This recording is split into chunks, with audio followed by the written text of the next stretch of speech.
ಮಾತರ್ಮೇ ಮಾತರಿಶ್ವನ್ನ ಪಿತರತುಲಗುರೋ ಭ್ರಾತರಿಷ್ಟಾಪ್ತಬಂಧೋ ಸ್ವಾಮಿನ್ ಸರ್ವಾಂತರಾತ್ಮನ್ನದರದರಯಿತರ್ಜನ್ಮ ಮೃತ್ಯಾಮಯಾನಾಂ ಗೋವಿಂದೇ ದೇಹಿ ಭಕ್ತಿಂ ಭವತಿ ಚ ಭಗವನ್ನೂರ್ಜಿತಾಂ ನಿರ್ನಿಮಿತ್ತಾಂ ನಿರ್ವ್ಯಾಜಾಂ ನಿಶ್ಚಲಾಂ ಸದ್ಗುಣಗಣಬೃಹತೀಂ ಶಾಶ್ವತೀಮಾಶುದೇವ ನಾರಾಯಣಂ ನಮಸ್ಕೃತ್ಯ ನರಂ ಚೈವ ನರೋತ್ತಮಂ ದೇವೀಂ ಸರಸ್ವತೀಂ ವ್ಯಾಸಂ ತತೋ ಗ್ರಂಥಮುದೀರಯೇ ವಿಜಾನತಾಂ ಅವಿತ್ತಸ್ಯ ಮಧ್ವಸ್ಯ ಜಗತಿ ಗುರೋಃ ಪೂರ್ವಾಚಾರ್ಯಮಹಿಷ್ಠಾನಾಮಿಯಂ ಪ್ರಣತಿಮಾಲಿಕಾ ಪೂರ್ಣಜ್ಞಾನಾಯ ವಿದ್ಮಹೇ ಪೂರ್ಣಾನಂದಾಯ ಧೀಮಹಿ ತನ್ನೋ ವ್ಯಾಸ ಪ್ರಚೋದಯಾತ್ ಸೂಕ್ತಿರತ್ನಾಕರೇ ರಮ್ಯೇ ಮೂಲರಾಮಾಯಣಾರ್ಣವೇ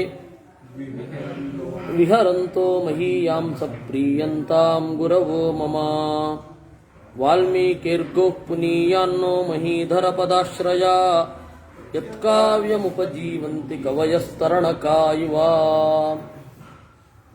ನಿನ್ನೆ ನೋಡಿದೆವು,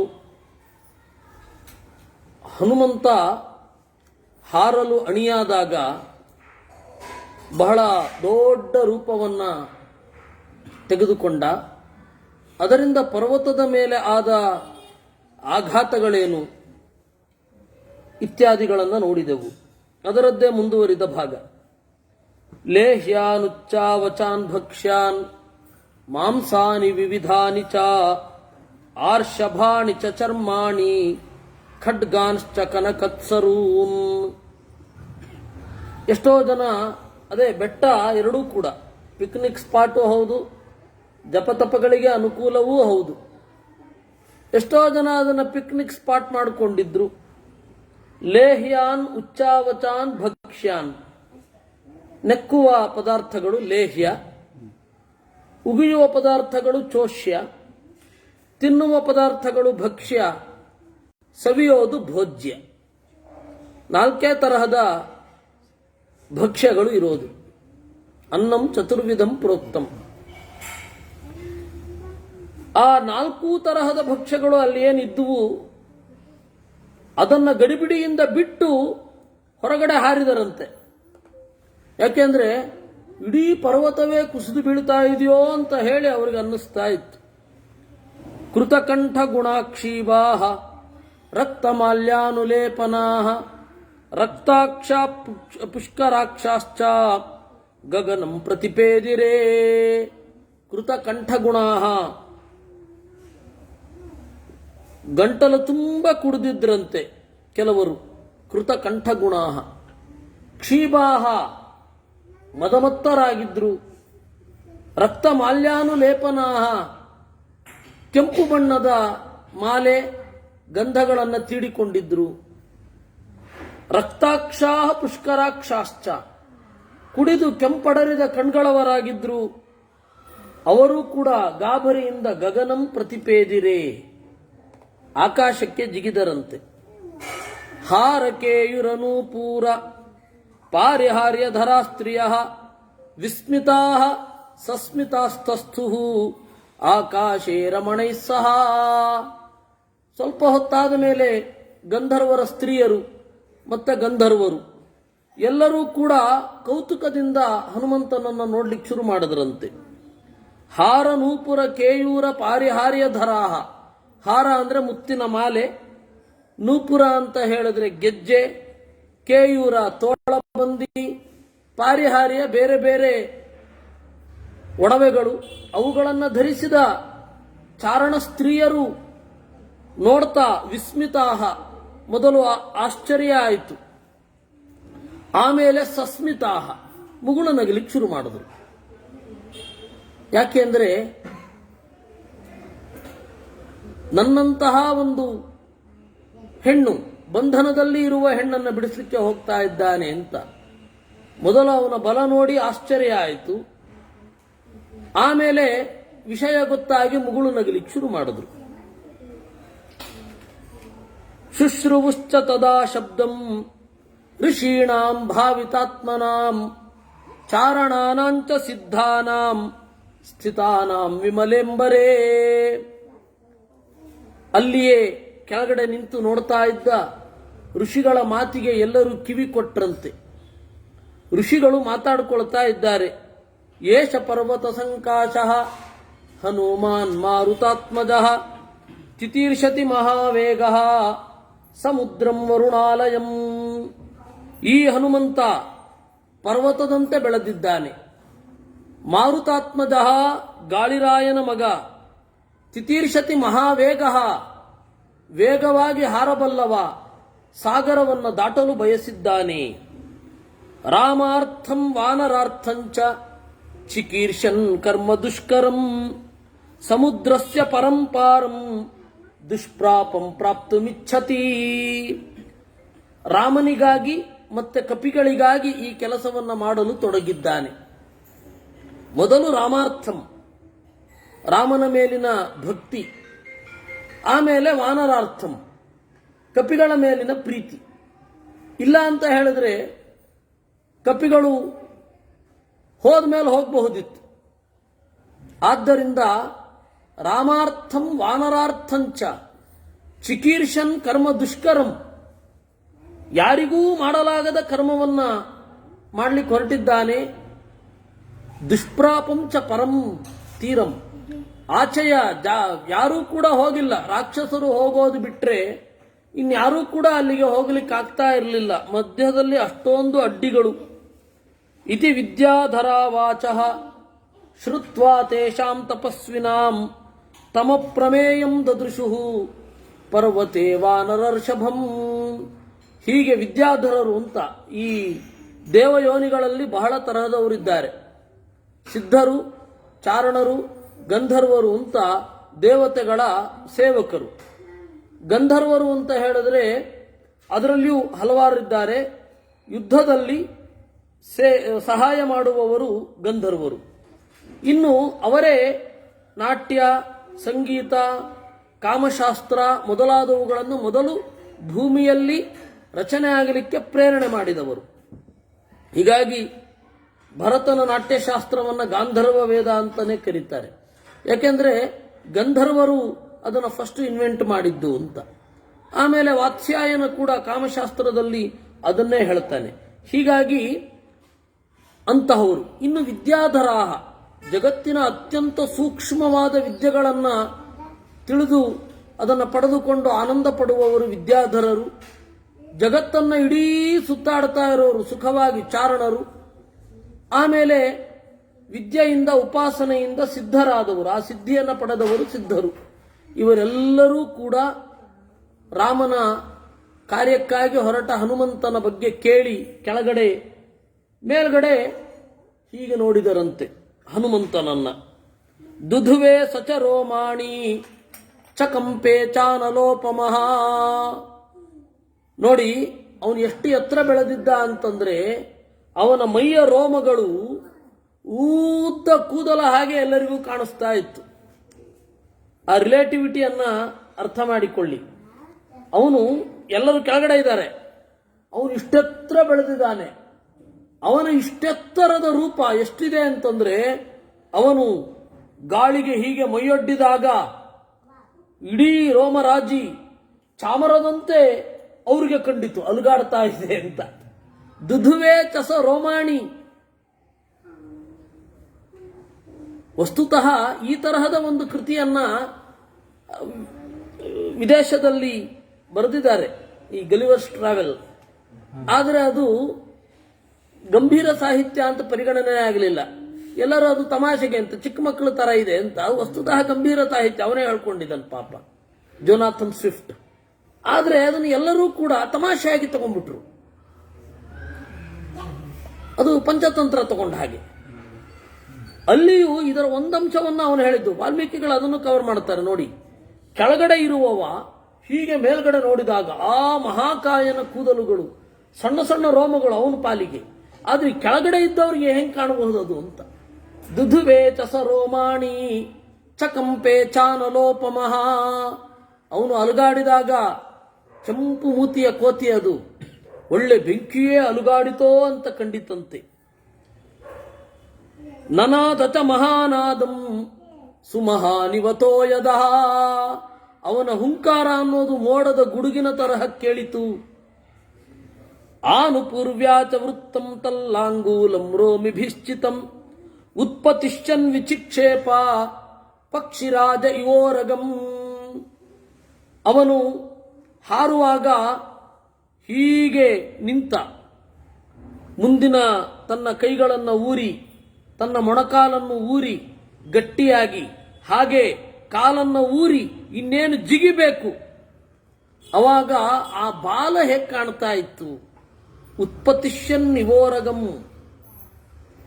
ಗರುಡ ಹಾವನ್ನು ಎತ್ಕೊಂಡು ಹೋಗ್ತಾ ಇದ್ದಾನೋ ಎಂಬಂತೆ ಕಂಡಿತು. ತಸ್ಯ ಲಾಂಗೂಲಮಾವಿದ್ಧಂ ಅತಿವೇಗಸ್ಯ ಪೃಷ್ಠತಃ ದದೃಶೇ ಗರುಡೇನೇವಾ ಹ್ರಿಯಮಾಣೋ ಮಹೋರಗಃ. ಬಾಲವನ್ನು ಒಮ್ಮೆ ನಳಕ್ಕೆ ಅಪ್ಪಳಿಸಿದ ಅಂತೆ ಗರುಡನ ಕೈಯಲ್ಲಿ ಸಿಲುಕಿ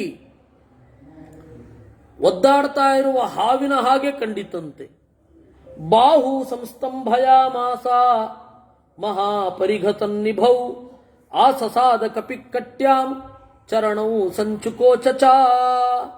ಬಾಹು ಸಂಸ್ತಂಭಯಾಮಾಸ, ಊದ್ದ ಈಟಿಯ ಹಾಗೆ ಈ ರೀತಿ ಚಾಚಿದನಂತೆ. ಆಮೇಲೆ ಚರಣವು ತನ್ನ ಕಾಲ್ಗಳನ್ನು ಕಾಣದಂತೆ ತೊಡೆಯಿಂದ ಮುಚ್ಚಿದ ಅಂತೆ. ಅಂದ್ರೆ ಮುಚ್ಚಬೇಕಾದ್ರೆ ನೆಗಿಲಿಕ್ಕೆ ತಯಾರಾಗಬೇಕು. ಅವಾಗ ಮೊಣಕಾಲು ಅಡ್ಡ ಬಂದು ಕಣಕಾಲು, ಹಿಂಗಾಲು, ಮುಂಗಾಲುಗಳು ಕಾಣೋದಿಲ್ಲ. ಸಂಹೃತ್ಯ ಚ ಭುಜೌ ಶ್ರೀಮಾನ್ ತಥೈವ ಚ ಶಿರೋಧರಾಂ. ತನ್ನ ಕುತ್ತಿಗೆಯನ್ನು ಕಿರಿದು ಮಾಡಿದ, ಯಾಕೆಂದ್ರೆ ಹಾರಬೇಕಲ್ಲ ಹೀಗೆ. ತೋಳನ್ನು ಉದ್ದ ಮಾಡಿದ. ತೇಜಸ್ಸತ್ವಂ ತಥಾ ವೀರ್ಯಂ ಆವಿವೇಶತ ವೀರ್ಯವಾನ್. ಬೇರೊಬ್ಬರನ್ನು ಸೋಲಿಸುವ ಶಕ್ತಿಯನ್ನು, ಸತ್ವವನ್ನು, ವೀರ್ಯಂ ಅಂದ್ರೆ ಆರಬ್ಧಾಂತಗಾಮೀ ವೀರಃ, ಹಿಡಿದ ಕೆಲಸವನ್ನು ಮುಗಿಸುವ ಛಾತಿಯವನನ್ನ ವೀರ ಅಂತ ಕರೀತಾರೆ. ಅವನ ಸ್ವಭಾವ ವೀರ್ಯ, ಅದನ್ನ ತೋರಿಸುವನೋ ಎಂಬಂತೆ ಜಿಗಿದ. ಅಂದ್ರೆ ಇದರಲ್ಲಿ ಎಲ್ಲಿಯೂ ಕೂಡ ನೀವು ಕಾಲುಗಳನ್ನ ಈಜು ಹೊಡೆಯುವ ತರಹ ಹೊಡ್ಕೊಂಡು ಹೋಗೋದಿಲ್ಲ. ಅದೆಲ್ಲ ಇವ್ರ ಕಲ್ಪನೆಗಳು. ಯಾಕೆಂದ್ರೆ ಹನುಮಂತ ಅಷ್ಟು ದೂರ ಹೆಂಗ್ ಜಿಗಿಯೋದು ಅಂತ. ಅದಕ್ಕೆ ಅವರೇನ್ ಮಾಡ್ತಾರೆ, ಒಂದು ರೋಪ್ ಕಟ್ಟಿ ಅವನನ್ನ ಈಚೆಯಿಂದ ಆಚೆ ತಗೊಂಡು ಹೋಗೋದು. ನಾಟಕಗಳಲ್ಲಿಯೂ ಇತ್ತದು. ನಾಟಕಗಳಲ್ಲಿಯೂ ಹನುಮಂತ ಹಾರಬೇಕು ಅಂತಂದ್ರೆ ಅನಿವಾರ್ಯ. ಹೀಗೆ ಸೊಂಟಕ್ಕೆ ಪಟ್ಟಿ ಕಟ್ಟೋದು, ಅವನು ಹೀಗೆ ಹಾರೋದು. ಅಲ್ಲೊಂದು ರಾಟೆ ಇಟ್ಟಿರ್ತಾರೆ, ಆ ರಾಟೆಯಲ್ಲಿ ಹಿಂಗೆ ತಿರುಗಿಸ್ಬೇಕು, ಆಗ ಹಿಂಗ್ ಮೇಲ್ಗಡೆ ಹೋಗ್ತಾನೆ. ಆಮೇಲೆ ಈ ಸ್ಕ್ರೀನ್ ಅಲ್ಲಿ ಹಿಂಗೆ ಕಟ್ಟಬೇಕು, ಈ ತರಹ. ಆ ತರಹ ಅಲ್ಲ ಜಿಗಿದದ್ದು. ನಾರ್ಮಲ್ ಇಲ್ಲಿ ನಾವು ಮಧ್ಯದಲ್ಲಿ ನೀರಿದ್ರೆ ಜಿಗಿದ್ರೆ ಹೇಗೋ ಹಾಗೆ ಅಲ್ಲಿ ಮಧ್ಯದಲ್ಲಿ ಸಮುದ್ರದ ಅಷ್ಟು ನೀರಿತ್ತಷ್ಟೆ, ಇನ್ನೇನಿಲ್ಲ. ಅದರಿಂದಾಗಿ ಹಾರಬೇಕು ಅಂತ. ಪದ್ಭ್ಯಾಂ ದೃಢಮವಸ್ಥಾನಂ ಮಾರ್ಗಮಾಲೋಕಯನ್ ದೂರಾತ್ ಊರ್ಧ್ವ ಪ್ರಣಿಹಿತೆ ಕ್ಷಣ ರುರೋಧ ಹೃದಯೇ ಪ್ರಾಣಾನ್ ಆಕಾಶಮವಲೋಕಯನ್. ಪದ್ಭ್ಯಾಂ ದೃಢಮವಸ್ಥಾನಂ ಮಾರ್ಗಮಾಲೋಕಯನ್ ದೂರಾತ್. ದೂರ ಇರುವ ತನ್ನ ಗುರಿಯನ್ನು ನೋಡಿದ ಅಂತೆ. ಊರ್ಧ್ವ ಪ್ರಣಿಹಿತೆ ಕ್ಷಣ. ಆಮೇಲೆ ಆಕಾಶವನ್ನು ನೋಡಿದನಂತೆ. ಅಂದ್ರೆ ಕತ್ತು ಹೀಗೆ ಇದೆ, ಕಣ್ಣು ಮಾತ್ರ ಹೀಗೆ ಮೇಲ್ಗಡೆ ಹೋಗಿದೆ. ಆಮೇಲೆ ರುರೋಧ ಹೃದಯೇ ಪ್ರಾಣಾನ್ ಆಕಾಶಮವಲೋಕಯನ್. ಗಟ್ಟಿಯಾಗಿ ಉಸಿರೆಳೆದುಕೊಂಡ ಅಂತೆ. ಗಟ್ಟಿಯಾಗಿ ಉಸಿರೆಳೆದುಕೊಂಡು ಸಜ್ಜಾದ. ಪದ್ಭ್ಯಾಂ ದೃಢಮವಸ್ಥಾನಂ ಕೃತ್ವಾ ಸ ಕಪಿಕುಂಜರಃ ನಿಕುಚ್ಚ ಕರ್ಣೌ ಹನುಮಾನ್ ಉತ್ಪತಿಷ್ಯನ್ ಮಹಾಬಲಃ. ಕಿವಿಗಳನ್ನು ಕಿರಿದಾಗಿಸಿದ, ಕಿವಿ ಚೂಪಾಯಿತು. ಆಮೇಲೆ ಕಾಲನ್ನು ಗಟ್ಟಿಯಾಗಿ ಊರಿದ. ವಾನರಾನ್ ವಾನರ ಶ್ರೇಷ್ಠ ಇದಂ ವಚನಮಬ್ರವೀತ್ ಯಥಾ ರಾಘವ ನಿರ್ಮುಕ್ತಃ ಶರಶ್ವಸನ ವಿಕ್ರಮಃ ಗಚ್ಚೇತ್ ತದ್ವದ್ಗಮಿಷ್ಯಾಮಿ ಲಂಕಾಂ ರಾವಣ ಪಾಲಿತಾಂ. ಹೀಗೆ ಕಪಿಗಳನ್ನು ನೋಡಿದ. ಕೆಳಗಡೆ ಪುಟ್ಟ ಪುಟ್ಟ ಪುಟ್ಟ ಆಕೃತಿಯಲ್ಲಿ ಅವುಗಳೆಲ್ಲ ಇದ್ದುವು. ಆ ಕಪಿಗಳನ್ನು ಕುರಿತು ಹೇಳಿದನಂತೆ, ಯಥಾ ರಾಘವ ನಿರ್ಮುಕ್ತಃ, ಶರಶ್ವಸನ ವಿಕ್ರಮ, ಗಾಳಿಯ ದೌಡಿನಲ್ಲಿ ರಾಮನ ಬಾಣ ಸಾಗುವ ಹಾಗೆ ನಾನು ಸಾಗುತ್ತೇನೆ. ಗಚ್ಚೇತ್ ತದ್ವದ್ಗಮಿಷ್ಯಾಮಿ ಲಂಕಾಂ ರಾವಣ ಪಾಲಿತಾಂ ಯಥಾ ರಾಘವ ನಿರ್ಮುಕ್ತ ಶರಃ. ರಾಮ ಬಿಟ್ಟ ಬಾಣದ ಹಾಗೆ ಜಿಗಿತೇನೆ ಅಂತ ಅದನ್ನ ಇಟ್ಟುಕೊಂಡು ನಾರಾಯಣ ಪಂಡಿತಾಚಾರ್ಯರು ಆ ಶ್ಲೋಕವನ್ನ ಅವರು ರಚನೆ ಮಾಡಿದ್ದು. ಕರ್ಣಾಂತಮಾನೀಯ ಗುಣಗ್ರಹೀತ್ರ ರಾಮೇಣ ಮುಕ್ತೋ ರಣಕೋವಿದೇನ ಸ್ಫುರನ್ನಸೌ ವೈರಿಭಯಂಕರೋ ಭೂತ್ ಸತ್ಪಕ್ಷಪಾತಿ ಪ್ರದರೋ ಯಥಾಗ್ರ್ಯಃ ಅಂತ ವಾಲ್ಮೀಕಿಗಳದ್ದೇ ಇನ್ಫ್ಲೂಯೆನ್ಸ್. ಯಥಾ ರಾಘವ ನಿರ್ಮುಕ್ತ ಶರಃ ಶ್ವಸನ ವಿಕ್ರಮ ಅನ್ನೋದು. ಅಲ್ಲದೆ ಇದಕ್ಕೊಂದು ವೇದಾಂತದ ಹಿನ್ನೆಲೆ ಇದೆ. ಮಧ್ವಾಚಾರ್ಯರು ಮಹಾಭಾರತ ತಾತ್ಪರ್ಯ ನಿರ್ಣಯದಲ್ಲಿ ಹೇಳ್ತಾರೆ, ಪಂಚಾತ್ಮಕೋ ಮಾರುತ ಏವ ಬಾಣಾಃ ಅಂತ. ಪ್ರಾಣ ಅಪಾನ ವ್ಯಾನ ಉದಾನ ಸಮಾನ ಈ ರೂಪಗಳ ಮುಖ್ಯ ಪ್ರಾಣನೇ ರಾಮನ ಬಾಣದ ಅಭಿಮಾನಿ ಅಂತ. ಅದರಿಂದ ವಾಲ್ಮೀಕಿಗಳ ಈ ಉಪಮೆ ಅಥವಾ ರೂಪಕ ಏನಿದೆ ಅದು ಶಾಸ್ತ್ರೀಯ, ಶಾಸ್ತ್ರ ಸಮ್ಮತ. ಹೇಳಿದನಂತೆ ನಹಿ ದ್ರಕ್ಷ್ಯಾಮಿ ಯದಿತಾಂ ಲಂಕಾಯಾಂ ಜನಕಾತ್ಮಜಾಂ ಅನೇನೈವ ಹಿ ವೇಗೇನ ಗಮಿಷ್ಯಾಮಿ ಸುರಾಲಯಂ. ಒಂದೊಮ್ಮೆ ಲಂಕೆಯಲ್ಲಿ ನನಗೆ ಸೀತೆ ಕಾಣಲಿಲ್ಲ ಅಂತಾದ್ರೆ ಇದೇ ವೇಗದಿಂದ ದೇವತೆಗಳ ಲೋಕಕ್ಕೆ ಹೋಗ್ತೇನೆ. ಯದಿವಾ ತ್ರಿದಿವೇ ಸೀತಾಂ ನ ದ್ರಕ್ಷ್ಯಾಮಿ ಕೃತಶ್ರಮಃ ಬದ್ಧ್ವಾ ರಾಕ್ಷಸರಾಜಾನಂ ಆನಯಿಷ್ಯಾಮಿ ರಾವಣಂ. ಅಲ್ಲಿಯೂ ಕಾಣಲಿಲ್ಲ ಅಂತ ಇಟ್ಟುಕೊಳ್ಳಿ, ರಾವಣನನ್ನ ಹೆಡೆಮುರಿ ಕಟ್ಟಿ ತರ್ತೇನೆ. ಸರ್ವಥಾ ಕೃತ ಕಾರ್ಯೋಹಂ ಯೇಷ್ಯಾಮಿ ಸಹ ಸೀತೆಯ. ಏನೇ ಆಗಲಿ ಸೀತೆಯ ಜೊತೆಗೆ ಬರ್ತೇನೆ, ಇಲ್ಲವೇ ಸೀತೆಯ ವಾರ್ತೆಯ ಜೊತೆಗೆ ಬರ್ತೇನೆ. ಆನಯಿಷ್ಯಾಮಿ ವಾಲಂಕಾಂ ಸಮುತ್ಪಾಟ್ಯ ಸರಾವಣಾಂ ಏವ ಮುಕ್ತ್ವಾ ತು ಹನುಮಾನ್ ವಾನರೋ ವಾನರೋತ್ತಮಃ. ಲಂಕೆಗೆ ಹೋಗ್ತೇನೆ, ಅಲ್ಲಿ ಎಲ್ಲೂ ಇರಲಿಲ್ಲ ಅಂದ್ರೆ ಇಡೀ ಲಂಕೆಯನ್ನೇ ತರ್ತೇನೆ. ಏವ ಮುಕ್ತ್ವಾ ತು ಹನುಮಾನ್ ಈ ರೀತಿಯಾಗಿ ನುಡಿದು ಉತ್ಪಪಾಥಾತ ವೇಗೇನ ವೇಗವಾನ ವಿಚಾರಯನ್ ಯಾವ ಯೋಚನೆಯೂ ಮಾಡದೆ ಜಿಗಿದಾಯ್ತು. ಸುಪರ್ಣಮಿವ ಚಾತ್ಮಾನಂ ಮೇನೇತ ಕಪಿಕುಂಜರಃ. ನಾನು ಗರುಡ ಅಂತ ಅಂದ್ಕೊಂಡಂತವನು. ಇದು ಇದು ನಾರಾಯಣ ಪಂಡಿತಾಚಾರ್ಯರು ಬಳಸಿಕೊಂಡಿದ್ದಾರೆ. ಈ ಸುಪರ್ಣಮಿವ ಚಾತ್ಮಾನಂ ಅನ್ನೋದನ್ನು ಕೂಡ ಅಪಕ್ಷಪಾತಿ ಪುರುಷ ಸ್ತ್ರಿಲೋಕ್ಯಾಂ ಅಭೋಗ ಭೋಕ್ತಾ ಪತಗಾಧಿರಾಜಂ ಅಂತ. ಹೀಗೆ ನಾರಾಯಣ ಪಂಡಿತರು ವಾಲ್ಮೀಕಿಗಳ ತರಹನೇ ಬರೀತಾರೆ. ಅದು ಅದಕ್ಕೆ ಅವರು ಹೇಳಿದ್ದು ಏನಂತ, ಕವಯ ಸ್ತರಣ ಕಾಯುವ. ವಾಲ್ಮೀಕಿಗಳ ಮಾತು ಅನ್ನೋದು ಹಸು ಇದ್ದ ಹಾಗೆ. ಭವಭೂತಿ, ಕಾಳಿದಾಸ ಎಲ್ಲರೂ ಕೂಡ ಆ ದೊಡ್ಡ ಹಸುವಿನ ಕರುಗಳಿದ್ದ ಹಾಗೆ ಅಂತ ಅದನ್ನೇ ಹೇಳಿದ್ದವರು. ಯಾಕಂದ್ರೆ ಅವ್ರಿಗೇನೆ ಹೆಚ್ಚು ಇನ್ಫ್ಲೂಯೆನ್ಸ್ ಆಗಿರೋದು. ಅದರಿಂದ ಸುಪರ್ಣಮಿವ ಚಾತ್ಮಾನಂ ಮೇನೆ ಸಮುತ್ಪತತಿ ವೇಗಾತ್ತು ವೇಗಾತ್ತೇ ನಗರೋಹಿಣಃ ಸಂಹೃತ್ಯ ವಿಟಪಾಂತರವಾನ್ ಸಮುತ್ಪೇತು ಸಮಂತತಃ. ಅವನು ಯಾವ ವೇಗದಲ್ಲಿ ಹಾರಿದ ಅಂದ್ರೆ ಆ ವೇಗದಿಂದ ಬೆಟ್ಟದಲ್ಲಿ ಇರುವ ಮರಗಳೆಲ್ಲ ಕಿತ್ತುಕೊಂಡು ಬಂದುವಂತೆ. ಸಮತ್ತಕೋ ಯಷ್ಟಿಭಕಾನ್ ಪಾದಪಾನ್ ಪುಷ್ಪಶಾಲಿನಃ ಉದ್ವಹನ್ನುರುವೇಗೇನ ಜಗಾಮ ವಿಮಲೆಂಬರೇ. ಬೇರೆ ಬೇರೆ ತರಹದ ಮರಗಳು, ಹೂಗಳೇ ಜಾಸ್ತಿ ಬಿಡುವ ಮರಗಳು ವೇಗವಾಗಿ ಅವನಿಂದ ಕಿತ್ತುಕೊಂಡು ಬಂದಂತೆ ಆಯಿತು. ಊರು ವೇಗೋತ್ಥಿತ ವೃಕ್ಷಾ ಮುಹೂರ್ತಂ ಕಪಿಮನ್ವಯು ಪ್ರಸ್ಥಿತಂ ದೀರ್ಘಮಧ್ವಾನಂ ಸ್ವಬಂಧುಮಿವ ಬಾಂಧವಾ.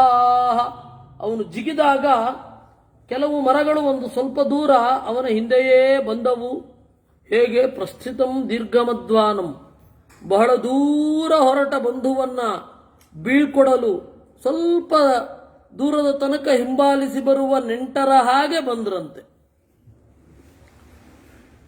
ತಮೂರು ವೇಗೋನ್ಮಥಿತಾ ಸಾಲಾಶ್ಚಾನ್ಯೇನ ಗೋತ್ತಮಾಃ ಅನುಜಗ್ಮುರ ಹನುಮಂತಂ ಸೈನ್ಯ ಇವ ಮಹೀಪತಿಂ.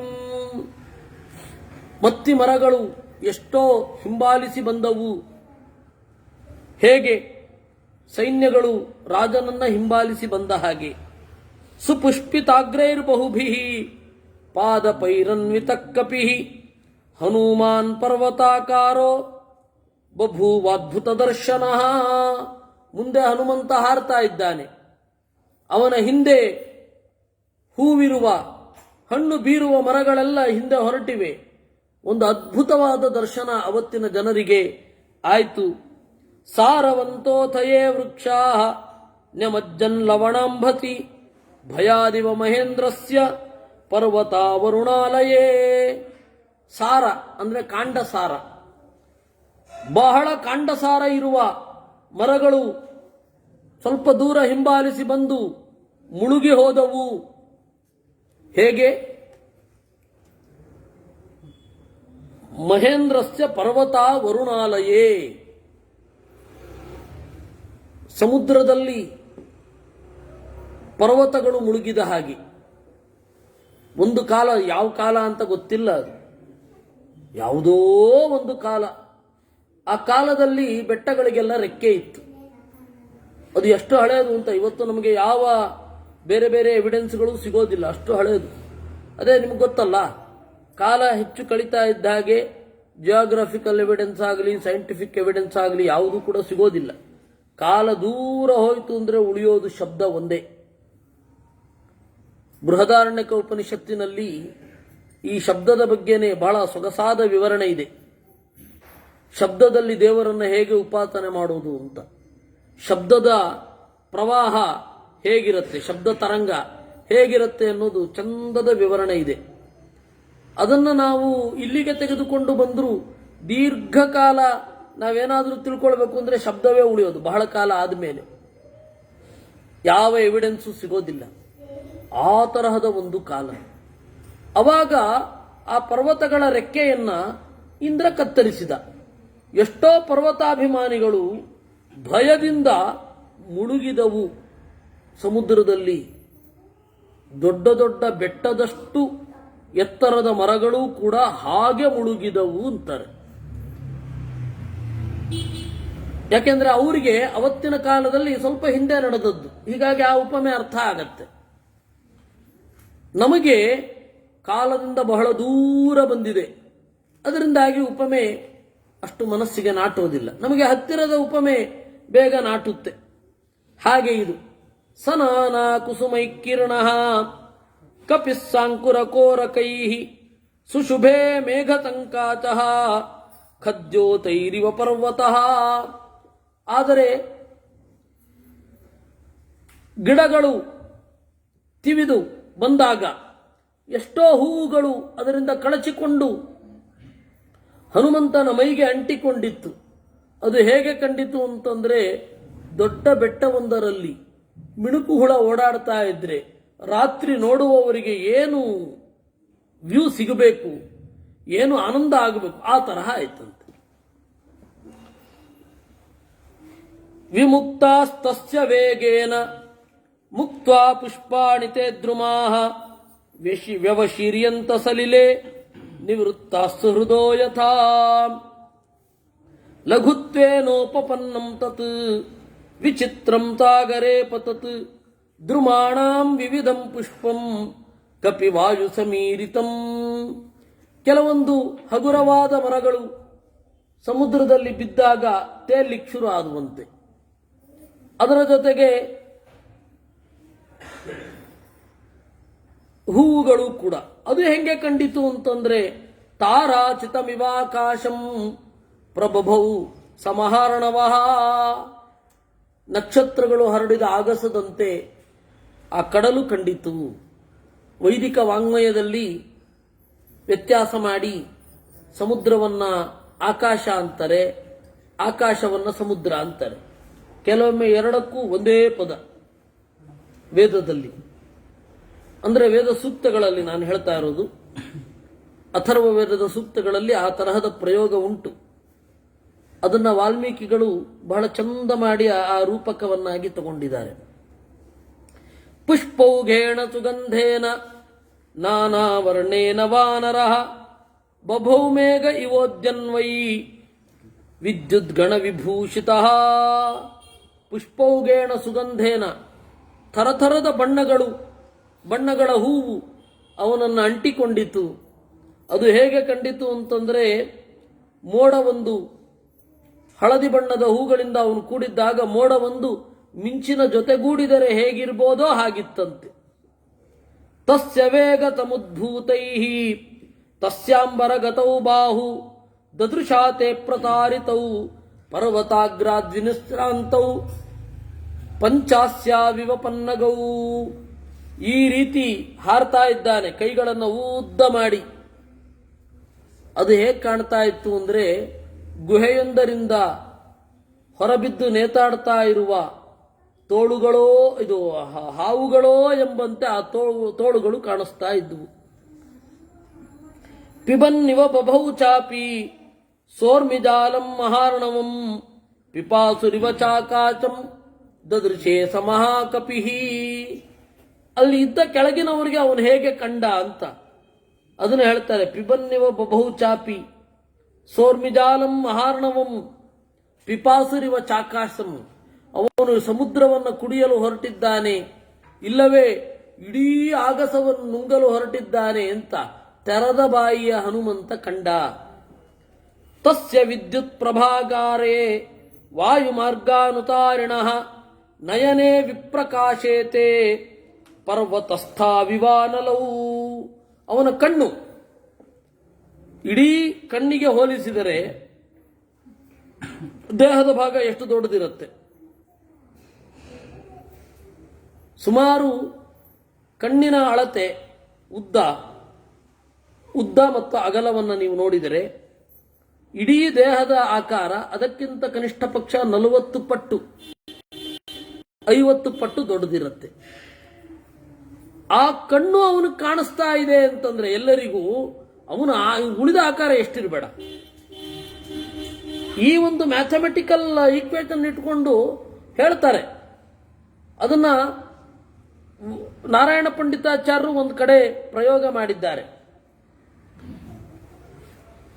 ತಾಟಕ್ಕೆ ಬಂದಾಗ ಅವಳ ಕಿವಿ ಎಂಬ ಮರದ ಪೊಟರೆಯಲ್ಲಿ ರಾಮನ ಬಿಲ್ಲಿನ ಎಳೆತದ ಸದ್ದು ಬೆಂಕಿಯಂತೆ ಆಯಿತು ಅಂತ. ಪೊಟರೆಗೆ ಬೆಂಕಿ ಬಿದ್ದರೆ ನಿಧಾನವಾಗಿ ಹೊತ್ತುಕೊಳ್ಳುತ್ತೆ, ಇಡೀ ಪರ್ವತ ಬೆಂಕಿಯಿಂದ ಕೂಡುತ್ತೆ. ಅಂದ್ರೆ ಕಿವಿಯ ಈ ಅಗಲ ಮತ್ತೆ ಇಡೀ ದೇಹದ ಅಗಲ, ಈ ಕಿವಿಯೇ ಮರದ ದೊಡ್ಡ ಪೊಟರೆಯ ತರಹ ಇರಬೇಕಾದ್ರೆ ಉಳಿದ ದೇಹದ ಪರಿಮಾಣ ಎಷ್ಟು? ಆ ರೀತಿ ವಾಲ್ಮೀಕಿಗಳು ಕಣ್ಣಿನ ಬಗ್ಗೆ ಹೇಳ್ತಾ ಇದ್ದಾರೆ. ಅವರು ಹೇಳ್ತಾರೆ, ತಸ್ಯ ವಿದ್ಯುತ್ ಪ್ರಭಾಕಾರೇ ವಾಯುಮಾರ್ಗಾನುತಾರಿಣಃ ನಯನೇ ವಿಪ್ರಕಾಶೇತೆ. ಆ ಕಣ್ಣು ಕಂಗೊಳಿಸುತ್ತಿವೆ ಹೇಗೆ? ಪರ್ವತಸ್ಥಾ ವಿವಾನಲವು, ಪರ್ವತದಲ್ಲಿ ಬೆಂಕಿ ಬಿದ್ದ ಮರ ನೋಡಿದಾಗ ಕೆಂಪಗೆ ಹೇಗೆ ಕಾಣಿಸ್ತಾ ಇರುತ್ತೆ, ಅವನ ಕಣ್ಣು ಹಾಗೆ ಕಾಣಿಸ್ತಾ ಇತ್ತು ಅಂತ. ಅಂದ್ರೆ ಇಡೀ ದೇಹದ ಆಕಾರವನ್ನು ನೋಡಿ ಅವರಿಗೆ ಸೈಡಿಂದ ಹೇಗೆ ಕಾಣ್ತಾ ಇತ್ತು, ಈಚೆ ಅವನ ಮುಂದೆ ನಿಂತವರಿಗೆ, ಸ್ವಲ್ಪ ಮೇಲ್ಗಡೆ ನಿಂತವರಿಗೆ ಹೇಗೆ ಕಾಣಿಸ್ತಾ ಇತ್ತು, ಎಲ್ಲದರ ವ್ಯೂ ಅನ್ನ ವಾಲ್ಮೀಕಿಗಳು ಕೊಡ್ತಾರೆ. ಆಮೇಲೆ ಹೇಳ್ತಾರೆ, ಪಿಂಗೇ ಪಿಂಗಾಕ್ಷ ಮುಖ್ಯಸ್ಯ ಬೃಹತಿ ಪರಿಮಂಡಲೆ ಚಕ್ಷುಷಿ ಸಂಪ್ರಕಾಚೇತೆ ಚಂದ್ರ ಸೂರ್ಯ ವಿವಾನಲವು. ಈ ಕಣ್ಣಿನ ಕನೀನಿಕೆ ಅಂದ್ರೆ ಮಧ್ಯದ ಭಾಗ, ನಟ್ಟ ನಡು ಭಾಗ, ಆ ಕಣ್ಣಿನ ಸೆಂಟರ್ ಪಾಯಿಂಟ್, ಅದು ಹೇಗೆ ಕಾಣಿಸ್ತಾ ಇತ್ತು ಅಂದ್ರೆ ಸೂರ್ಯ ಚಂದ್ರರ ಹಾಗೆ ಕಾಣಿಸ್ತಾ ಇತ್ತಂತೆ. ಅಂದ್ರೆ ಅದು ಎಷ್ಟು ದೊಡ್ಡದಿರಬೇಡ, ಪಾಪೆ ಒಳಗಡೆ ಇರುತ್ತೆ, ಕಣ್ಣಿನ ಪಾಪೆ ಅಂತ ಕರೀತಾರೆ ಕನ್ನಡದಲ್ಲಿ. ಅದು ಎಷ್ಟು ದೊಡ್ಡದಿರಬೇಡ, ಅವನಿಗೆ ಕಂಡದ್ದು ಹಾಗೆ. ಲಾಂಗೂಲಂಚ ಮುಖಂ ನಾಸಿಕಯಾ ತಸ್ಯ ತಾಮ್ರಯಾ ತಾಮ್ರಮಾ ಬಭೌ ಸಂಧ್ಯಯಾ ತಮಭಿಸ್ಪೃಷ್ಟಂ ಯಥಾ ಸ್ಯಾತ್ ಸೂರ್ಯಮಂಡಲಂ. ಇನ್ನು ಮುಖಂ ನಾಸಿಕಯಾ ತಸ್ಯ, ಅವನ ಮೂಗಿನ ಈ ಭಾಗ, ಇಡೀ ಮುಖ ಕೆಂಪಾಗಿತ್ತಂತೆ. ಅದು ಹೆಂಗೆ ಕಂಡಿತು ಅಂತಂದ್ರೆ ಸಂಜೆಯ ಸೂರ್ಯಮಂಡಲದಂತೆ ಕೆಂಪಾಗಿ ಕಂಡಿತು. ಇದನ್ನೂ ಕೂಡ ವೇದ ಐತರೇಯ ಉಪನಿಷತ್ತು ಇದನ್ನೂ ಹೇಳಿದೆ. ಈ ಸೂರ್ಯಮಂಡಲವನ್ನೇ ವಿನತಮಿವ ಅಂತ ಹೇಳಿ, ನಾಸಿಕೆ ಏನಿದೆ ಅದು ವಿನತಮಿವ ಅಂತ, ಸ್ವಲ್ಪ ಹೀಗೆ ಬಾಗಿದ ಭಾಗ ಅದು ದೇವರ ನಾಸಿಕೆಯಂತೆ ಅಂತ ಚಿಂತಿಸಬೇಕು ಸೂರ್ಯಮಂಡಲವನ್ನ ಅಂತ ಐತರೇಯ ಉಪನಿಷತ್ತು. ಅದನ್ನ ಇವರು ಮುಖ್ಯ ಪ್ರಾಣನಿಗೆ ಹೇಳ್ತಾ ಇದ್ದಾರೆ. ವಾಲ್ಮೀಕಿಗಳ ಕಾವ್ಯ ಸಿದ್ಧಿ ಎಷ್ಟು ದೊಡ್ಡದು, ಎಷ್ಟು ಸಾವಿರ ವರ್ಷಗಳ ಅಭ್ಯಾಸ ಈ ಫಲವನ್ನು ಪಡೆದಿರಬೇಕು. ಆದರೆ ನಮಗೆ ಅವರು ಬೇಡರು, ಏನು ಮಾಡೋದು? ಅಲ್ಲಿ ಹಾಗಿಲ್ಲ, ಅದು ಎಲ್ಲಿಯೂ ಹಾಗಿಲ್ಲ. ಅಂದ್ರೆ ಅಷ್ಟು ವಿದ್ಯಾಭ್ಯಾಸದ ಫಲ ಹೀಗೆ ಕಂಡಿದೆ. ನಾವು ಈ ಕಾಳಿದಾಸನನ್ನ ಕುರುಬ ಮಾಡಿದ ಹಾಗೆ ಅವನಲ್ಲ, ಅವನು ಸಹಜವಾಗಿ ಒಬ್ಬ ಗುರುಕುಲದಲ್ಲಿ ಯಥಾಪ್ರಕಾರ ಕಲಿತು ಅವನಾಗಿದ್ದು, ಆ ತರಹ ಸಿದ್ಧಿ ಆಗಿದ್ದ. ಅದನ್ನ ಯಾರೂ ನೋಡೋದಿಲ್ಲ. ಯಾವುದೋ ಜಾನಪದ ಕಥೆ ಎಲ್ಲ ನಾವು ತಲೆ ಮೇಲೆ ಇಟ್ಟುಕೊಂಡು ಅದು ಎಂಥದ್ದು ಒಂದಕ್ಕೊಂದಕ್ಕೆ ಸಂಬಂಧ ಇರಲ್ಲ, ಅದನ್ನ ಮಾಡಿಕೊಂಡು ಎಂತೆಂಥದೋ. ಹಾಗೆ ಇದು ಕೂಡ ವಾಲ್ಮೀಕಿಗಳದ್ದು ಹಾಗೇನು ಹೇಳಬೇಕಾಗಿಲ್ಲ. ಯಾಕೆಂದ್ರೆ ಸುಂದರಕಾಂಡದಲ್ಲಿ ತನ್ನನ್ನು ವರುಣನ ಪುತ್ರ ಅಂತ ಹೇಳಿಕೊಂಡಿದ್ದಾರೆ. ವರುಣ ಧ್ಯಾನ ದೇವತೆ, ಆ ಧ್ಯಾನದ ಸಿದ್ಧಿ ಅವರು ಇಡೀ ರಾಮಾಯಣದಲ್ಲಿ ಕಂಡಿತು. ಅಷ್ಟು ಸಾಕು. ಈ ಕಥೆಗಳೆಲ್ಲ ಯಾಕೆ? ಅವರು ಮರ ಅಂತಂದ್ರು, ರಾಮ ಅವಾಗ ಕನ್ನಡ ಇತ್ತೇನು? ಏನೇನೋ ಮಾತಾಡ್ತಾರೆ, ಭಾರಿ ಕಷ್ಟ. ರಾಮನ ಕಾಲದಲ್ಲಿ ಕನ್ನಡ ಇತ್ತಾದ್ರೆ ಏನು ಹೇಳೋದು? ಅದು ಇದ್ದದ್ದೇ ಇತ್ತೀಚೆಗೆ. ಇನ್ಫ್ಯಾಕ್ಟ್ 8ನೇ ಶತಮಾನದಲ್ಲಿ ಕನ್ನಡ ಇತ್ತು ಅಂತ. 8ನೇ ಶತಮಾನದ ಕನ್ನಡ ಈಗ ಮಾತಾಡಿದ್ರೆ ಅರ್ಥ ಆಗಲ್ಲ, ಆ ತರಹ ಇದೆ. ನಡುಗನ್ನಡ ಮಾತಾಡಿದ್ರೆ ಇವತ್ತು ಅರ್ಥ ಆಗೋದಿಲ್ಲ, ಆ ಪರಿಸ್ಥಿತಿ ಇದೆ. ಇನ್ನು ಹಳೆಗನ್ನಡಕ್ಕೆ ಎಲ್ಲಿಂದ ಹೋಗೋಣ? ಅಲ್ಲಿಂದ ಹಿಂದೆ ಹೋದ್ರೆ ಏನು, ಅದು ಕನ್ನಡ ಹೇಗಿರಬೇಡ, ಏನು ಯೋಚನೆಯೇ ಮಾಡೋದಿಲ್ಲ. ಅದ್ಯಾವುದೋ ಒಂದು ಕಥೆ ಇರುತ್ತೆ, ನಂಬುತ್ತಾರೆ, ಅದನ್ನೆಲ್ಲ ಹೇಳ್ತಾರೆ. ಆಮೇಲೆ ಅದು ಯಾವ ಪರಿಸ್ಥಿತಿ ಬರುತ್ತೆ ಅಂದ್ರೆ ಅದು ಇಲ್ಲ ಅಂದ್ರೆ ಗಲಾಟೆ ಮಾಡೋ ಪರಿಸ್ಥಿತಿ ಬರುತ್ತೆ. ಅದನ್ನು KS ನಾರಾಯಣಾಚಾರ್ಯರು ವಾಲ್ಮೀಕಿ ಯಾರು ಅಂತ ಬರೋದಕ್ಕೆ ದೊಡ್ಡ ಗಲಾಟೆ, ಅದನ್ನ ಪುಸ್ತಕ ಸುಟ್ಟು ಏನೇನೋ ಅವ್ಯವಸ್ಥೆ. ಅದೇ ರೀತಿ ಕನಕದಾಸರದು ಕೂಡ ತಿರುಗಲಿಲ್ಲ ಅಂತ ಹೇಳಿದ್ರು ಕೇಳಲ್ಲ, ಅದು ನಂಬ್ಕೊಂಡ್ಬಂದ್ಬಿಟ್ಟಿದ್ದಾರೆ. ಇದೆಲ್ಲ ದುರಂತಗಳು, ಇತಿಹಾಸದ ದುರಂತಗಳು. ಅದಕ್ಕೆಲ್ಲ ನಾವೇ ಕಾರಣ. ಇಂತಹ ಬುದ್ಧಿ ಇಲ್ಲದ ಕಥೆಗಳನ್ನೆಲ್ಲ ಆಯಿತು ಅಂತ ನಾವು ಒಪ್ಪಿಕೊಂಡದ್ದು, ನಮಗೂ ಬುದ್ಧಿ ಇಲ್ಲದೆ ನಾವು ಒಪ್ಪಿಕೊಂಡದ್ದೇ ಕಾರಣ. ಇರ್ಲಿ ನೋಡಿ, ಸಂಧ್ಯಯಾ ಸಮಭಿಸ್ಪೃಷ್ಟಂ ಯಥಾ ಸ್ಯಾತ್ ಸೂರ್ಯಮಂಡಲಂ. ಸಂಜೆಗಾಲದ ಸೂರ್ಯಮಂಡಲದ ತರಹ ಹನುಮಂತನ ಆ ಮೂಗಿನ ತುದಿ ಕಾಣಿಸ್ತಾ ಇತ್ತು.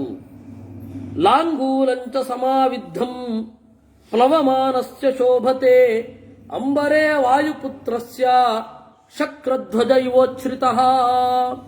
ಇನ್ನು ಲಾಂಗೂಲ ಅಂದ್ರೆ ಬಾಲ ಎಷ್ಟು ಚಂದ ಕಾಣಿಸ್ತಾ ಇತ್ತು ಅಂತ. ಅದು ಇಳಿ ಬಿದ್ದಿತ್ತು.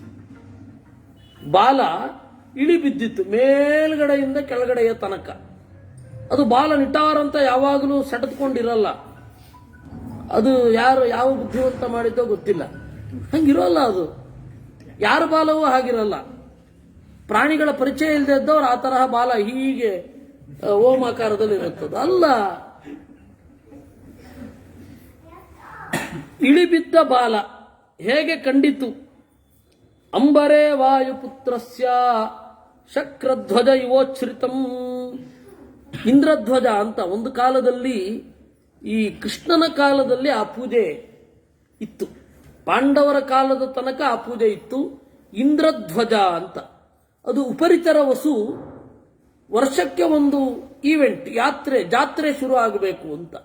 ಅವಾಗ ಇಂದ್ರಧ್ವಜ ಪೂಜೆ ಅಂತ, ಧ್ವಜ ಪೂಜೆ, ಧ್ವಜೋತ್ಸವ ಅಂತ ನಡೀತಾ ಇತ್ತು. ಆ ಧ್ವಜ ಪೂಜೆ ಏನಿದೆ ಅದೇ ಅವತ್ತಿನ ಕಾಲದಲ್ಲಿ ಕ್ಷತ್ರಿಯರು ಮಾಡ್ತಾ ಇದ್ದು, ಇಡೀ ರಾಜ್ಯದವರು ಭಾಗವಹಿಸಿ ಸಂತೋಷ ಪಡ್ತಾ ಇದ್ದ ಒಂದು ಉತ್ಸವ, ಜಾತ್ರೆ. ಅದಕ್ಕೆ ಸಿಮಿಲರ್ ಆಗಿ ಕೃಷ್ಣ ಎಲ್ಲ ಜನಸಾಮಾನ್ಯರಿಗೆ ಮೀಸಲಾದ ಒಂದು ಜಾತ್ರೆಯನ್ನು, ಈವೆಂಟ್ ಅನ್ನು ತಂದ. ಅದೇ ಗೋವರ್ಧನೋದ್ಧಾರದಲ್ಲಿ ಅದನ್ನೇ ಎಸ್ಟಾಬ್ಲಿಷ್ ಮಾಡಿದ್ದವರು.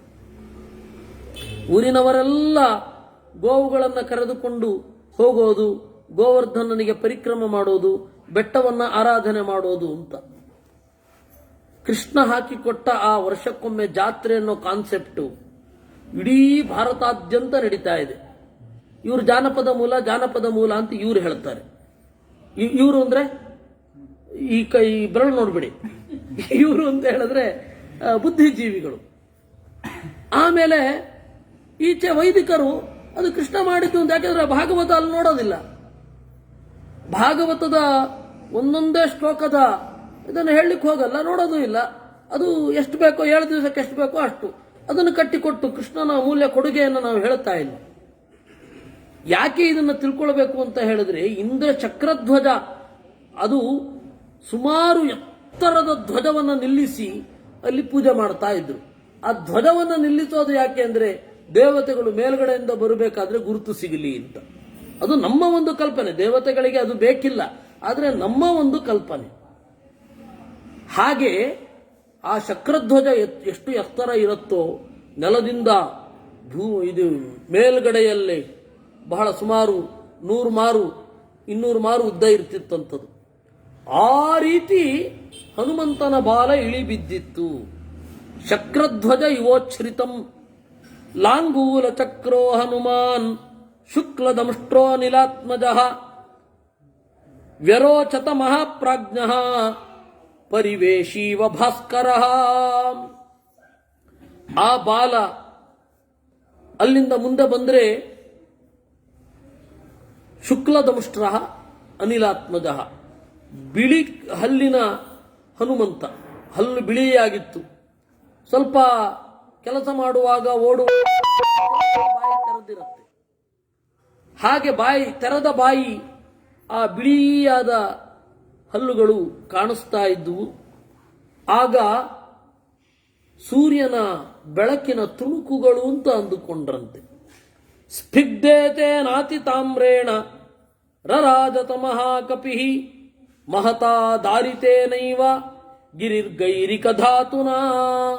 ಸ್ಫಿಗ್ಧೇತೇನ ಅತಿತಾಮ್ರೇಣ, ಆ ಹನುಮಂತನ ಇಡೀ ಹಿಂಭಾಗ ಹಾರಿದಾಗ ಅದು ಕಾಣುತ್ತೆ ಹಿಂದೆ ನಿಂತವರಿಗೆ. ಇಡೀ ಹಿಂಭಾಗ ಕೆಂಪಾಗಿತ್ತು.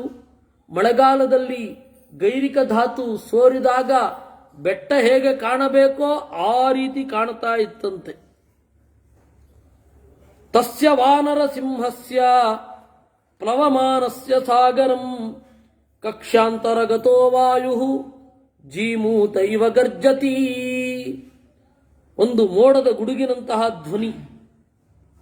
ಖೇಯತಾ ನಿಪತತ್ಯುಲ್ಕ ಉತ್ತರಾಂತಾದ್ವಿನಿಸೃತ ದೃಶ್ಯತೆ ಸಾನುಬಂಧಾ ಚ ತಥಾ ಚ ಕಪಿಕುಂಜರಃ. ಉತ್ತರ ದಿಕ್ಕಿನಿಂದ ಬೀಳುವ ಉಲ್ಕೆಯ ತರಹ ಹನುಮಂತ ಉತ್ತರ ದಿಕ್ಕಿನಿಂದ ದಕ್ಷಿಣಕ್ಕೆ ಹಾರ್ತಾ ಇದ್ದ. ವಾಲ್ಮೀಕಿ ರಾಮಾಯಣದಲ್ಲಿ ಹೆಚ್ಚು ಆಸ್ಟ್ರಾನಮಿಕಲ್ ಆಗಿರುವಂತಹ ಉದಾಹರಣೆಗಳು, ಎಕ್ಸಾಂಪಲ್ಗಳು, ಆಸ್ಟ್ರಾನಮಿಕಲ್ ಏನು ಮೆಟಫರ್, ಅದನ್ನೆಲ್ಲ ನಾವು ಈ ತನಕ ನೋಡ್ತಾನೆ ಇದ್ದೇವೆ. ಹಾಗೆ ಬೀಳ್ತಾ ಇತ್ತು.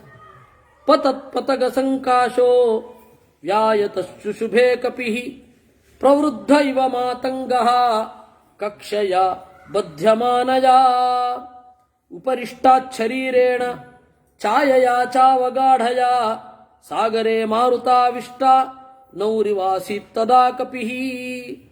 ಉಪರಿಷ್ಟಾಚ್ಛರೀರೇಣ, ಅವನು ಹಾರುವಾಗ ಮೊದಲು ಅವನ ಹೊಕ್ಕಳಿನಿಂದ ಇಡೀ ತಲೆಯವರೆಗೆ ಕಂಡಿತಂತೆ, ಹಾರುವಾಗ ಮೊದಲ ನೋಟಕ್ಕೆ.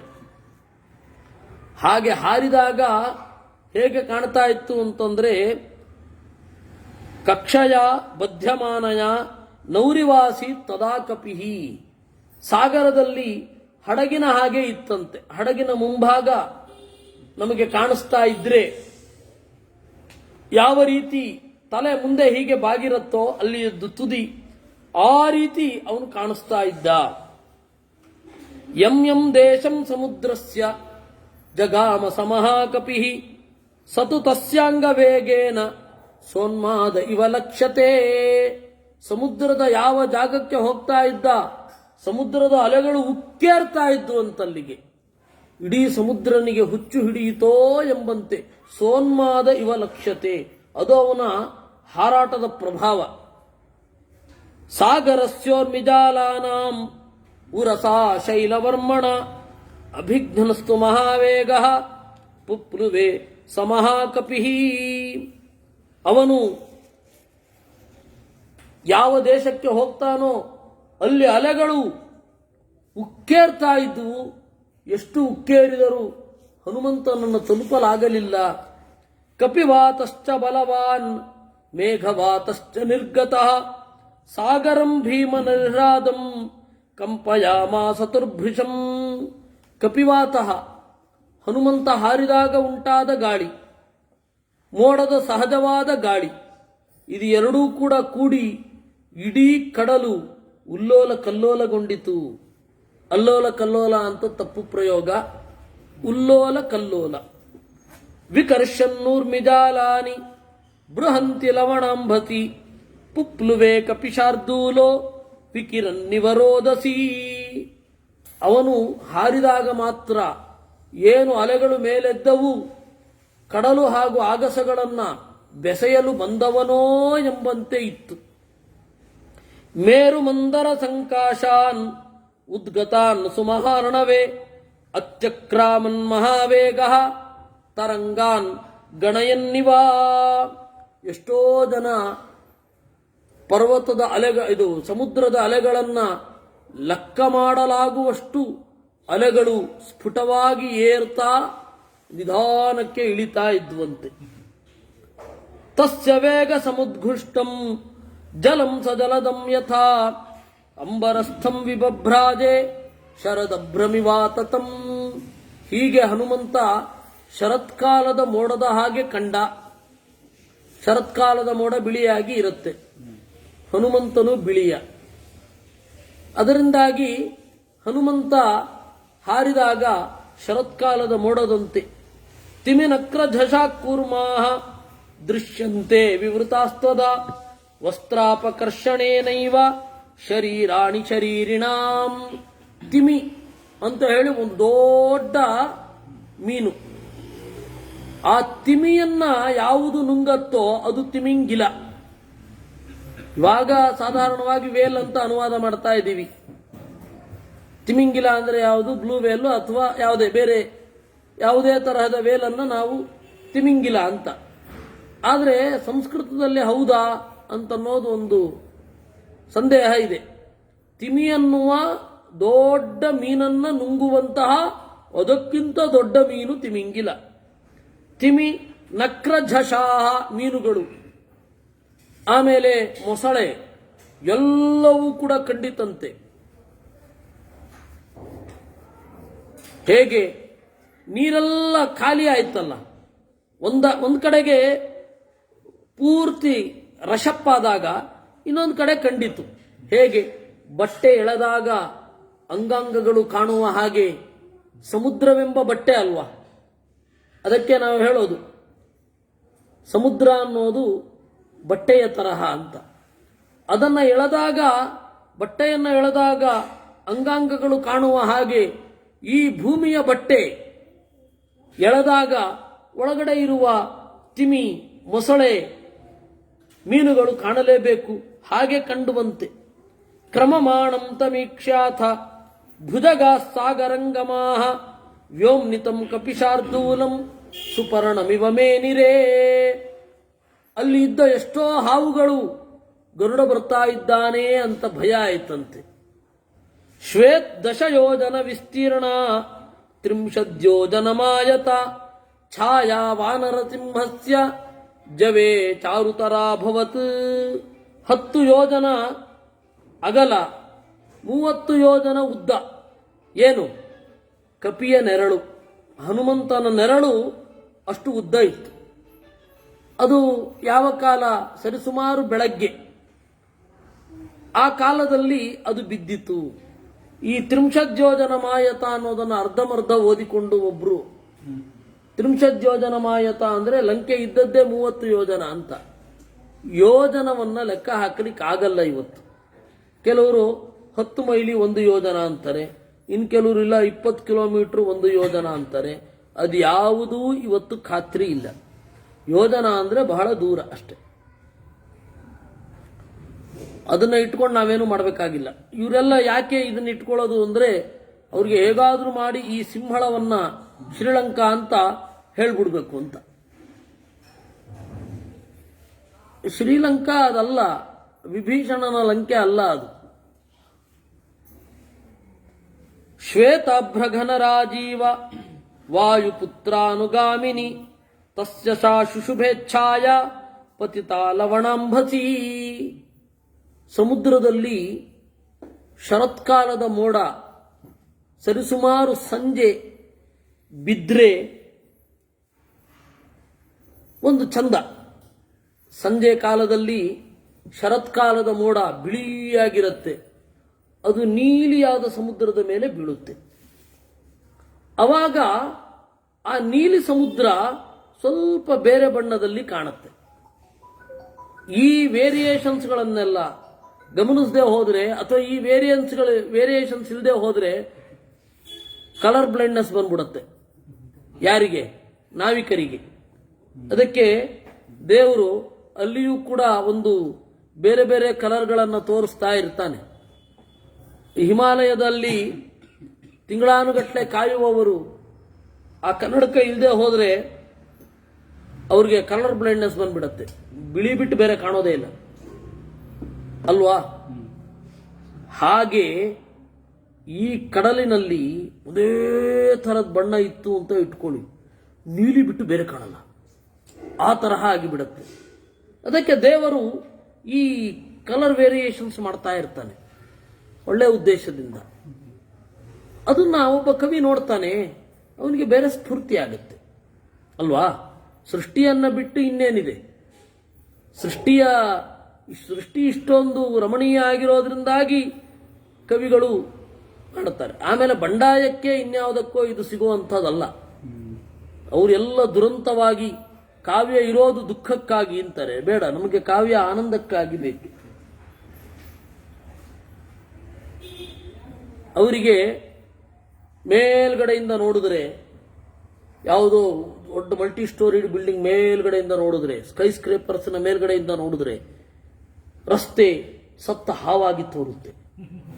ಏನು ಭೀಕರ ಅದು ಅಲ್ಲ. ಬಂಡಾಯ ಸಾಹಿತ್ಯ ಆಗಿದೆ.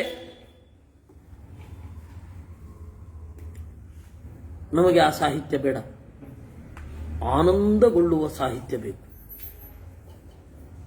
ಸಾಹಿತ್ಯ ಯಾಕೆ ಬೇಕಾಗಿರೋದು? ಆನಂದಕ್ಕಾಗಿ. ರಾಮಾಯಣ ಯಾಕೆ ಬೇಕು? ಆನಂದಕ್ಕಾಗಿ ಬೇಕು. ಮಹಾಭಾರತ ಯಾಕೆ ಬೇಕು? ನಮ್ಮ ಒಳಗಿನ ಆನಂದ ಮತ್ತೆ ಬೆಳವಣಿಗೆ ಎರಡಕ್ಕೂ ಬೇಕು. ಅದಕ್ಕಾಗಿ ನಾವು ಕೇಳಬೇಕು. ಅದಕ್ಕೆ ಕಥಾ ಅನ್ನೋದು ಆಭೋಗ ಅಂತ. ಕಥಾ ಆಭೋಗ. ಒಳ್ಳೆ ಕಥೆಯನ್ನ, ಎಲ್ಲ ರೀತಿಯಿಂದ ಗಟ್ಟಿಯಾದ ಕಥೆಯನ್ನ ಕೇಳೋದು ಕಿವಿಗೆ ಒಂದು ಆನಂದ, ಆತ್ಮಕ್ಕೆ ಒಂದು ಆಹಾರ. ಅದಕ್ಕಾಗಿ ಕಥೆ ಬೇಕು. ಅದರಿಂದ ಇಲ್ಲಿ ನೋಡಿ ಹೇಳುವಾಗ ಅವರು ಹೇಳ್ತಾರೆ, ತಸ್ಯ ಶಾ ಶುಶುಭೇಚ್ಛಾಯ ಪತಿತಾ ಲವಣಾಂಬಸಿ. ಆ ಸಮುದ್ರದ ಮೇಲೆ ಬಿದ್ದ ಬಿಳಿಯನಾದ ಹನುಮನ ನೆರಳು ಅದು ಬಣ್ಣದ ರೂಪದಲ್ಲಿಯೇ ಇತ್ತು. ಅದರಿಂದಾಗಿ ಆ ಮಿಶ್ರಿತವಾಯಿತು. ಅದಕ್ಕೆ ಶಾರದಾಭ್ರ ಅಂತ. ಬಣ್ಣ ನೆರಳು ಕಪ್ಪಾಗಿರುತ್ತೆ ಹೌದು, ಆದರೆ ವಸ್ತುವಿನ ಬಣ್ಣದ ಮೇಲೂ ಸಮುದ್ರದ ಮೇಲೆ ಬಿದ್ದಾಗ ಅದು ಪರಿಣಾಮ ಬೀಳುತ್ತೆ. ಬೇರೆ ಎಲ್ಲಿಯೂ ಅದು ಬೀಳಲ್ಲ. ಇಲ್ಲೆಲ್ಲ ಬಿದ್ದರೆ ನೀವು ಎಷ್ಟೇ ಯಾವುದೇ ಕಲರ್ ಇದ್ರೂ ಕೂಡ ಅದು ಕಪ್ಪೆ ನೆರಳು.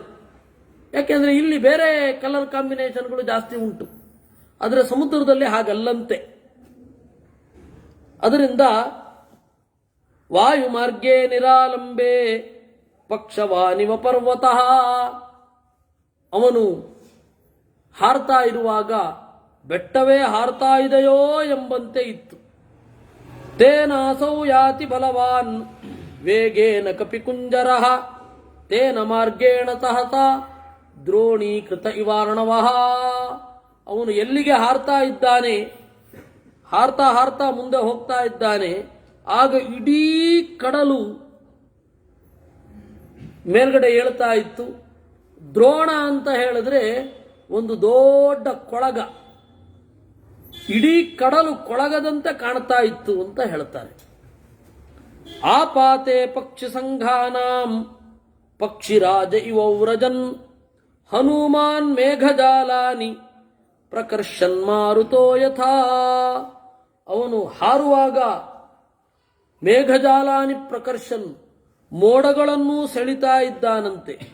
ಅದು ಗಾಳಿ ಸಹಜವಾಗಿ ಮೋಡಗಳನ್ನ ಒತ್ತಟ್ಟು ಮಾಡುತ್ತೆ. ಎಲ್ಲ ಮೋಡಗಳು ಕವಿದಿರಲಿ, ಜೋರಾಗಿ ಗಾಳಿ ಬಂತು ಅಂದ್ರೆ ಮೋಡಗಳು ಚಲ್ಲಾಪಿಲ್ಲಿ ಆಗ್ತದೆ, ಆಗ ಬರೋ ಮಳೆಯೂ ಬರಲ್ಲ ಅಲ್ವಾ.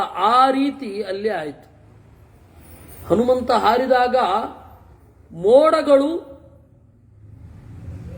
ಗುಂಪುಗೂಡಿದವು. ಅವಾಗ ದ್ರೋಣೀಕೃತ ಇವಾರಣವಃ, ಇಡೀ ಕಡಲು ಒಂದು ಕೊಳಗದ ಹಾಗೆ ಆಯಿತು. ಪಾಂಡುರಾರುಣವರ್ಣಾನಿ ನೀಲಮಾಂಜಿಷ್ಠಕಾನಿ ಚ ಕಪಿನಾ ಕೃಷ್ಯಮಾಣಾನಿ ಮಹಾಭ್ರಾಣಿ ಚಕಾಶಿರೇ.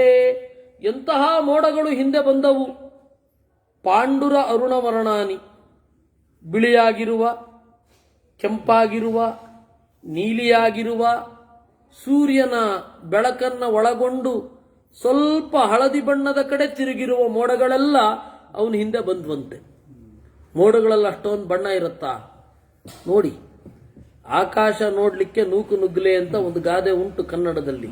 ಆದರೆ ಇವತ್ತು ನೂಕು ನುಗ್ಗಬೇಕಾಗತ್ತೆ. ಯಾಕೆ ಅಂದ್ರೆ ಎಲ್ಲ ಕಡೆ ಆ ನಿಯಾನ್ ಬೆಳಕು ಬಿದ್ದು ಆ ಕಣ್ಣು ಅದರಿಂದ ಆಚೆ ಹೋಗಲ್ಲ, ಆ ಸೌಂದರ್ಯವನ್ನೇ ಗ್ರಹಿಸೋದಿಲ್ಲ. ಆ ತರಹ ಆಗಿದೆ. ನಮ್ಮ ಸಮದೃಷ್ಟಿಯಲ್ಲಿ ನೋಡಿದಾಗ ಆಕಾಶವನ್ನು ನೋಡ್ಲಿಕ್ಕೂ ಪುರುಸೋತ್ತಿಲ್ಲ. ಆ ತರಹ ಆಗಿದೆ ನೋಡಿ ಆಕಾಶವನ್ನ. ಅದರ ಸೊಬಗೇ ಸೊಬಗು.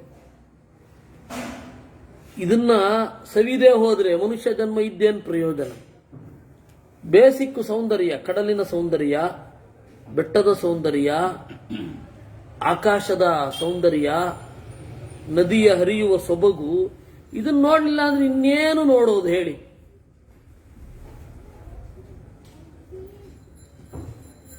ಅರಸಿಕರು ಅಂತ ಅವರನ್ನು ಹೇಳಬೇಕು.